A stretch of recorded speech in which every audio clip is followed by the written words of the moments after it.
In this video, we're going to check out the great intro to Chattahoochee. Here's a taste of what we're going to cover.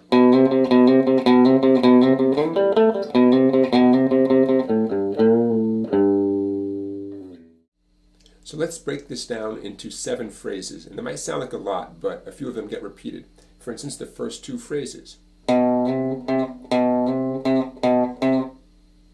Okay, now you'll notice I'm using only one finger. That's one option.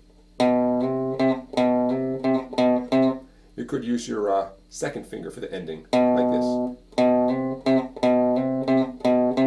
It's okay. I'm doing a downstroke with a slide, and then I'm doing an upstroke. Same thing again. And then I'm doing a down, up. Regardless of your fingering, the last 2 notes are still going to be down, up, or down, up. So there's your first 2 phrases. Moving on to phrase number 3. Here we go.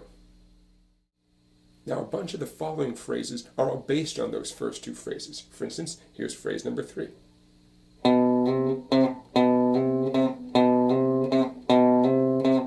And then. So that first one, a slide, and then an upstroke. Do that 4 times.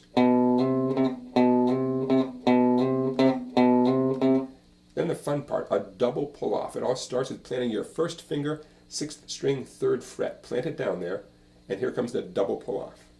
1 downstroke with my pick. I first release my 4th finger, and then I release my 3rd finger, but it's all done with only 1 pick stroke. And then 5-3. The 3rd finger back down to your index, which has been planted there the whole time.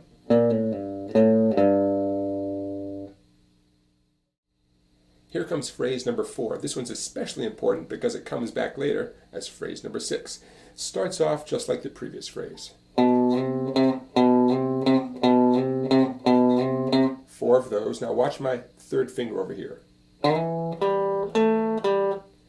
I did a slide up to 7. Now my slide probably began around the 5th fret. It doesn't matter where you begin the slide because you're going to zip up to 7 as quickly as possible. And then index, ring, back to index, all on the 4th string.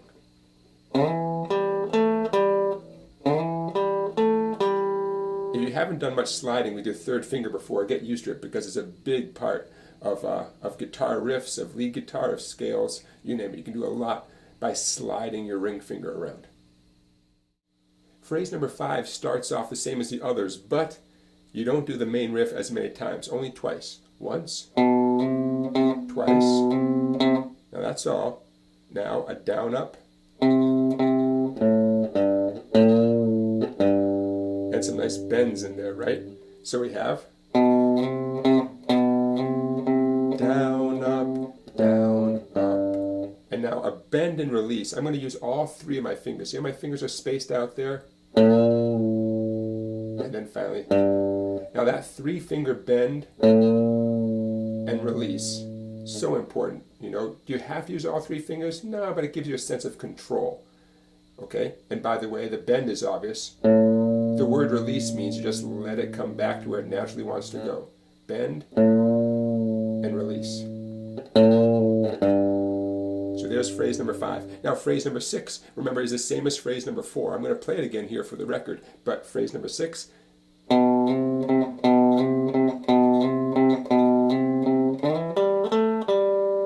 Okay, we're almost there. 1 phrase left. Here comes the final phrase, number 7 here. Different than the other ones, but not too hard. Here it comes in slow motion.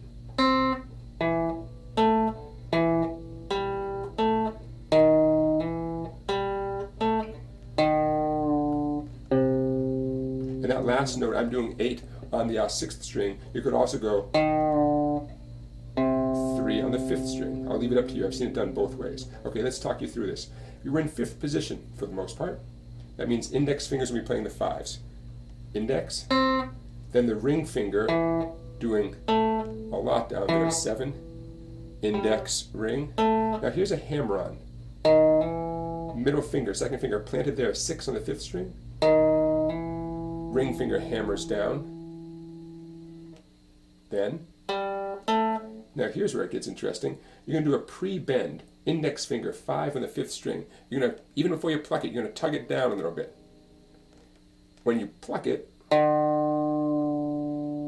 you'll eventually let it go. You do a release, a pre-bend, and then let it come back to its natural position. And then that last note I talked about, either 8 on the 6th string or 3 on the 5th string.